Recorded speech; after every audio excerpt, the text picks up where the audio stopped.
Yang pertama, kami menolak PPKM di Maluku, artinya menolak instruksi wali kota nomor 20 tahun 2021. Karena di dalam instruksi wali kota nomor 20 tahun 2021 terdapat upaya melawan hukum.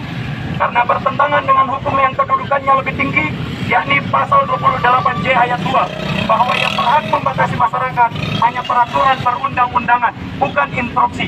Sedangkan wali kota mengeluarkan instruksi. Seharusnya wali kota kalau paham hukum, dia harus mengeluarkan peraturan wali kota, bukan instruksi. Untuk itu kami menolak PPKM yang diberlakukan di Kota Ambon.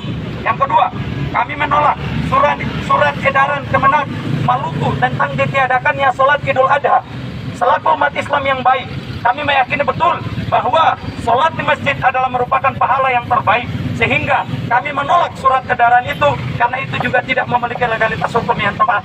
Karena juga dia merupakan surat edaran, bukan undang-undang. Kemudian yang ketiga, menuntut pemerintah Kota Ambon untuk melakukan transparansi anggaran COVID-19.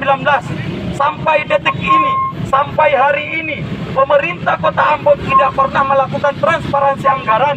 Padahal itu bukan rahasia negara. Kita sama-sama tahu bahwa yang berhak ditutupi dari masyarakat hanya rahasia negara. Sedangkan untuk anggaran corona atau anggaran COVID-19 itu bukan merupakan rahasia negara.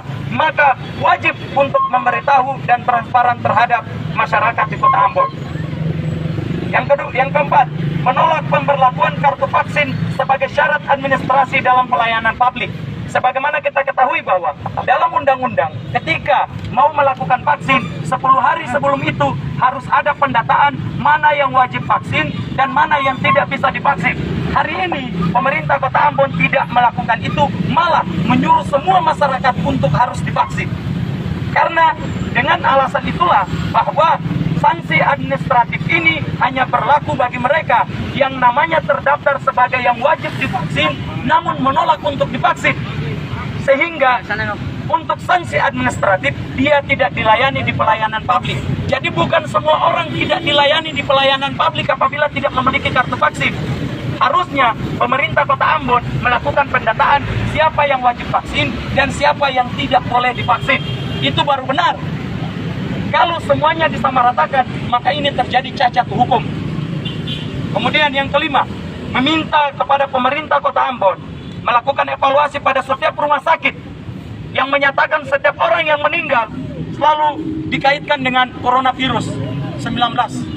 Untuk itu kami meminta untuk dilakukan evaluasi kepada rumah-rumah sakit, karena sampai detik ini tidak ada orang yang mati karena corona di jalan, tapi selalu mati karena corona di dalam rumah sakit. Jadi kami meminta evaluasi kepada pihak rumah sakit. Yang keenam, kami menolak dan mengutuk keras masuknya tenaga kerja asing ke Maluku. Hari ini isu yang berkembang bahwa tenaga kerja asing akan masuk ke Maluku. Kami menyatakan menolak tenaga kerja asing untuk masuk di Maluku. Anak negeri saja belum disejahterakan, apalagi kita mesejahterakan orang asing. Kita meminta untuk bagaimana hal itu tidak boleh. 6 poin tuntutan ini harus ditindaklanjuti oleh wali kota.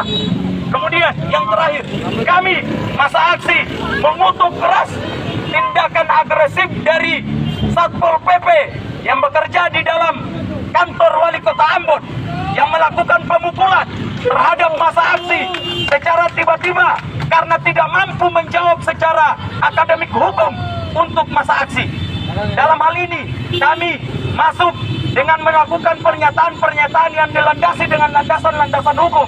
Namun di dalam ini pemerintah Kota Ambon, Satpol PP sendiri belum membaca instruksi wali kota nomor 20 tahun 2021. Sehingga membuktikan bahwa semua yang berada di dalam kantor wali kota tidak tahu instruksi wali kota itu macam apa. Sedangkan kita membaca itu dengan jelas. Untuk itu kami masa aksi hari ini menyatakan menolak dan menyatakan pemerintah Kota Ambon harus menindaklanjuti 6 poin yang kami ajukan sebagai poin tuntutan. Jika tidak, maka kami akan melakukan aksi-aksi berikutnya. Ingat, aksi tidak hanya sampai di sini, tapi kami juga akan menuntut tindakan agresif Satpol PP. Kami memiliki semua bukti video bagaimana mereka menginjak-injak masa aksi, bagaimana mereka memukul-mukul masa aksi. Ingat, kami akan menggugat itu di pihak dan kami akan menempuh jalur hukum untuk bagaimana menindaklanjuti masalah tersebut. Hari ini kami memiliki bukti, ada beberapa luka memar di teman-teman masa aksi. Untuk itu mungkin itu saja surat dan itu saja konferensi pers yang dapat saya sampaikan. Saya harap Bapak Wali Kota harus belajar hukum kembali untuk bagaimana bisa membuat aturan itu dengan lebih baik.